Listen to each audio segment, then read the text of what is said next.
Jadi, pada tanggal 12 Juli 2014, Conrad sama keluarganya ini lagi quality time lah, Wak. Lagi menghabiskan waktu bersama. Mereka pergi ke pantai.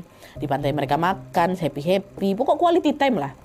Dari luar hari itu memang terlihat normal, bahkan sangat-sangat menyenangkan. Tapi di sela-sela itu, adiknya si Conrad, si Camden ini, sempat merhatiin kalau abangnya, si Conrad ini, lagi beberapa kali terlihat sibuk sama HP-nya. Dia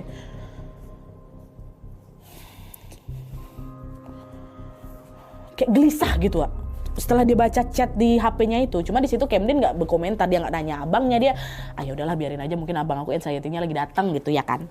Nah, sore harinya setelah dia pulang ke rumah dari pantai itu, Conrad bukan istirahat, Wak. Dia pamit ke mamanya, ke Lynn Rose. Dia bilang kalau dia ini mau pergi ke rumah temannya. Aku mau ke rumah kawanku, Ma, bawa mobil ya. Dia bawa mobil pickup hitamnya, Wak. Terus Lynn sempat nanya, mama kan, kamu nanti makan malam di rumah nggak, Nak? Gitu. Oh enggak, Ma, aku mau makan di luar aja, katanya. Oh ya udah, hati-hati ya, jangan balik terlalu malam ya, Nak, katanya. Oh iya, Ma, gitu dah. Dah pergi lah si Conrad ini kan. Awalnya nggak ada yang aneh, Wak. Biasa-biasa aja hari itu. Mama juga nggak ada firasat buruk apa gimana, nggak ada. Tapi waktu malam semakin larut, Conrad ini nggak balik-balik.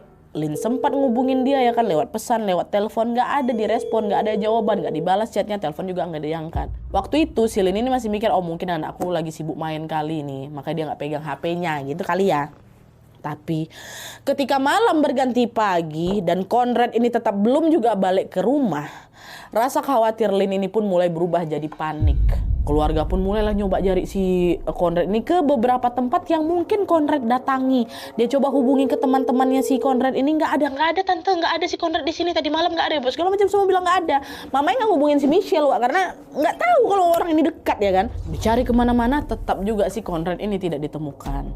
Karena udah ngerasa ada yang nggak beres nih, akhirnya mereka pun memutuskan untuk melapor hal ini ke polisi. Setelah menerima laporan itu, polisi pun langsung melakukan pencarian dengan menelusuri. Hari itu juga, Wak, saat itu juga langsung mereka telusuri kemungkinan lokasi yang bisa didatangi sama si Conrad, termasuk mengecek area-area sekitar dan juga lokasi-lokasi umum. Dicek sama polisi ya kan. Terus nggak lama, di hari itu juga, Wak, hari itu juga tanggal 13 Juli 2014, polisi menemukan mobilnya Conrad, mobil hitam pickupnya itu, terparkir di area sebuah toko di Fairhaven. Kayak departemen store gitu lah. Awalnya mobil itu udah kelihatan kayak terparkir aja, Wak. Nggak rusak, nggak kotor, nggak apa ya, udah kelihatan terparkir aja.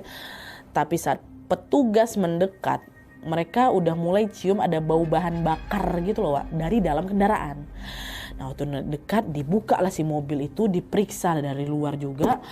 Polisi langsung bisa melihat Conrad berada di dalam mobil itu dalam kondisi tidak bergerak. Dan setelah dipastikan Conrad ternyata sudah meninggal dunia. Meninggal dalam mobil. Di dalam kendaraan itu, petugas juga menemukan ada sebuah benda yang tidak lazim ada di dalam mobil, Wak. Ada water pump, mesin pompa air kecil tuh ada di situ, bertenaga bensin dan masih menyala si mesin ini. Nah, karena mesin ini pakai bensin, kalau dinyalakan si mesin ini akan mengeluarkan gas karbon monoksida, Wak. Masalahnya gas ini nggak kelihatan memang dan dia juga nggak berbau katanya, Wak ya, tapi sangat-sangat berbahaya kalau dihirup di ruangan tertutup kayak di mobil. Itu tuh nyala di situ, gasnya udah kemana-mana, gas monoksida ini. Nah, saat gas itu memenuhi kabin, oksigen di dalam mobil kan jadi makin dikit ya kan. Dan karbon monoksida yang terhirup siapapun yang ada dalam mobil itu akan masuk ke aliran darah, lalu menghambat tubuh menyerap oksigen dengan normal.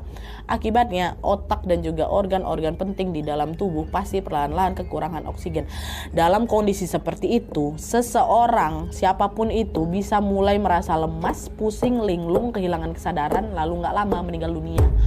Dan hal inilah yang kemungkinan menjadi penyebab meninggalnya Conrad di dalam mobil itu. Berarti artinya apa? Bun-bun dir-dir dia, kan?